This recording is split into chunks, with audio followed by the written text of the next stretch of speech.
Well, welcome back. We finished up the Gospels, and congratulations, you have slogged through a difficult trek. And I bet you feel like you've had your head beaten over top with a hammer, with all the stuff that we talked about dealing with money and economics and wealth and possessions and poverty. So you are going to get a nice little break from economic talk for a little while, and you're going to get to deal with something really, really light and fluffy, like the question of Christianity and homosexuality, or if you'd like something lighter, perhaps Palestinian Christians in a very debated land. Sure enough, even though we're moving on from money and wealth, we are moving into some deep waters nonetheless as we venture into the book of Acts. Now, I wish that we had more time than just a week to talk about the book of Acts. It is, in my mind, one of the most neglected books in our New Testament, in part because it's all by itself. It's not a gospel, which the Gospels precede the book of Acts, but it's also not one of Paul's letters, and it's just kind of left there in no man's land and often ignored. But Acts has not only some of the most explosive stories within the entire New Testament, but also some of the stories that I think we can learn from the most as we seek to live out lives of following Christ today. So as we deal with the book of Acts, we're going to focus on a few stories, and I've given you a few readings to examine these. The first one is a short essay by Naim Atik, who is a Palestinian Christian. And she writes about the connection she makes between Pentecost and Intifada. And of course, most of you will not know what the Intifada is, but hopefully through this reading you will. And I encourage you to look up more information if you're interested in this significant event in the life of Palestine and Israel.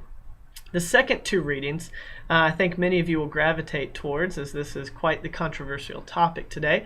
The first reading comes from a Lutheran pastor, a Lutheran female pastor by the name of Nadia Bolz-Weber. She is the author of a phenomenal memoir called Pastrix. And as you can see here, yes, Nadia Bolz-Weber is not your typical looking pastor, not just because she's a woman, but because she is also heavily tattooed and has a lot of stories to go with those tattoos. But Nadia Bolz-Weber is one of my favorite pastors, and you can actually listen to many of her sermons online.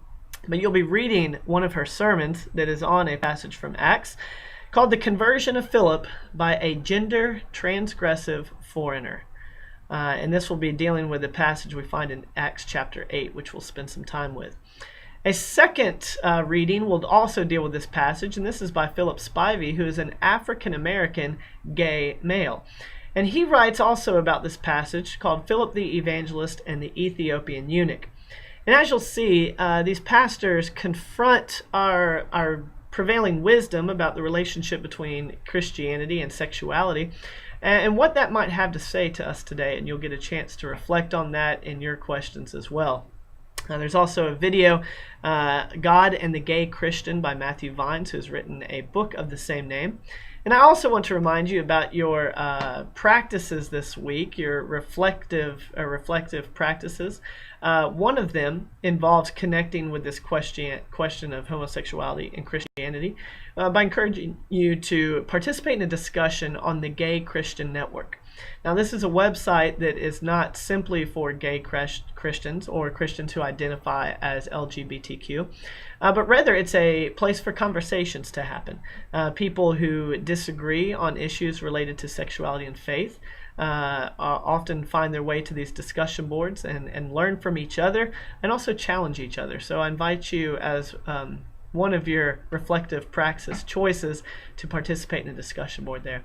So I'm sure that this will be a challenging week for all of us, and I look forward to our discussion on Friday.